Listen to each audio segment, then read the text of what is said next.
夏天我们要多吃苦瓜，今天用苦瓜搭配鸡蛋，分享一道好吃又营养的下饭菜。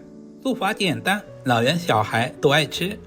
首先准备2条鲜嫩饱满的苦瓜，头尾切掉一小部分，因为头尾的肉质比较硬，放在一起的话会影响整道菜的口感。接下来把苦瓜对半切开。很多朋友不喜欢吃苦瓜，觉得苦瓜的苦味难以下咽，其实是省略了一个步骤。我们要把里面的瓜子和瓜瓤，尤其是苦瓜内壁白色的膜全部处理干净。刮得越干净，成品苦涩味越淡，吃起来清甜爽口。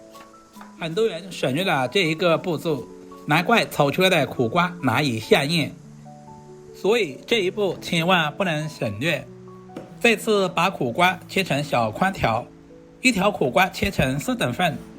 接下来简单改刀，今天的苦瓜像视频中这样斜刀45度角，把苦瓜切成大约1个1元钱硬币的厚度就刚刚好。切太厚不容易成熟，切太薄很容易就碎掉。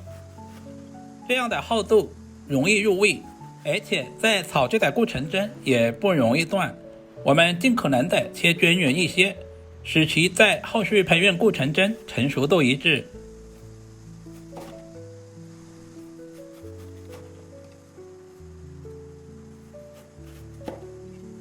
把切好的苦瓜全部装进大一点的碗中。炒苦瓜记住2点，不要焯水，也不要直接下锅炒。接下来就是整道菜最关键的一步，加入小半勺的白糖，然后再加入同样多的食盐，下手抓拌均匀。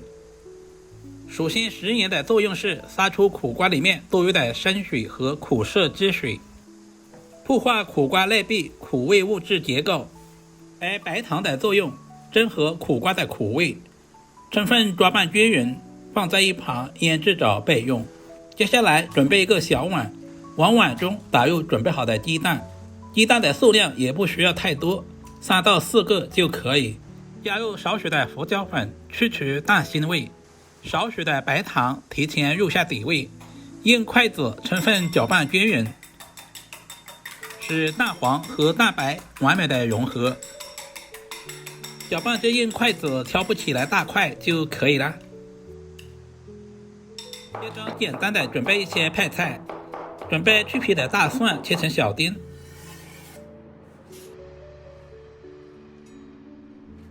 一小块老姜同样也切成小丁。姜蒜有很好的去腥增香的作用。喜欢吃辣一点的，准备几个小米椒切成小圈，如果不能吃辣的朋友也可以省略不放。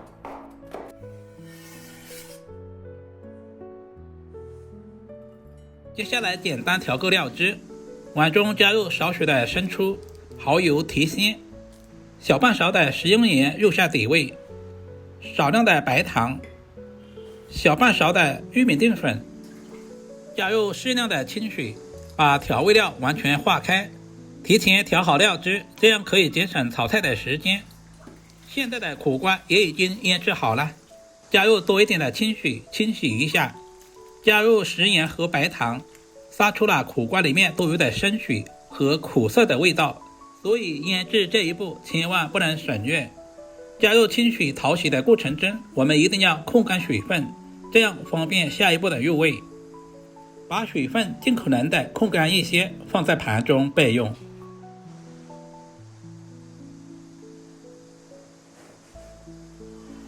起锅加入少许的食用油，油温烧热以后，把控干水分的苦瓜直接倒在锅里，快速翻炒均匀，把苦瓜表面的水分炒干，炒出香味。整个过程大约在20秒左右，炒制的时间千万不能太长，不然苦瓜很容易发黄，而且吃起来不爽脆。全程开大火，快速翻炒，炒制成视频中这样盛在大一点的碗中。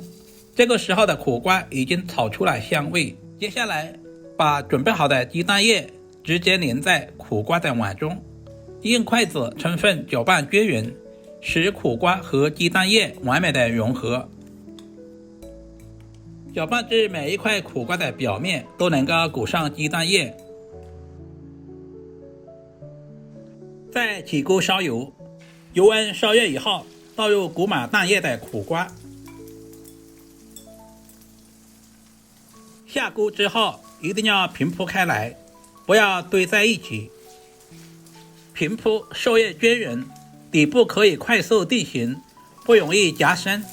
全程蒸小火慢煎，轻轻转动锅体，让锅底受热均匀，煎至底部金黄定型。然后翻面煎另一面，把两面都煎至微微金黄，定型出香。在煎制的过程中，我们全程用蒸小火慢慢的煎制，千万不能用大火，不然的话很容易烧焦。把大块一点的煎成小块一些，这样方便下一步的入味。把苦瓜鸡蛋煎成视频中这样，盛在大一点的盘中备用。另起锅，加入少许的食用油，油热之后下入切好的姜蒜、小米椒，小火煸炒出辅料的香味。接下来倒入煎好的苦瓜鸡蛋，快速翻炒均匀，使苦瓜和鸡蛋炒出蒜香味和辣味。接着淋入我们提前调好的凝粉料汁，全程大火快速翻拌，让淀粉的料汁快速收浓，紧紧地裹在每一块苦瓜和鸡蛋上，大火快炒，不要超过1分钟，既能保证苦瓜脆嫩口感，又能让食材充分入味，咸香适中，鲜香不苦。这个时候的鸡蛋和苦瓜已经特别的入味了，一道营养又好吃的苦瓜炒鸡蛋就这样做好了，是不是非常的简单？如果你也喜欢这种做法，就赶紧收藏起来，有时间做给家人们尝试一下，肯定不会让您失望的。大家看一下成品的色泽，翠绿搭配金黄，颜色清爽诱人，鸡蛋松软，每一口都超级下饭。苦瓜被称之为夏季养生瓜，维生素 C 含量稳居瓜果的榜首，富含苦瓜苷、膳食纤维和多种微量元素，能够清热降火、清心明目，经常食用对身体非常有益。好了，视频就简单分享到这里了。喜欢我的视频，记得点赞、关注、留言。我们下个视频再见吧。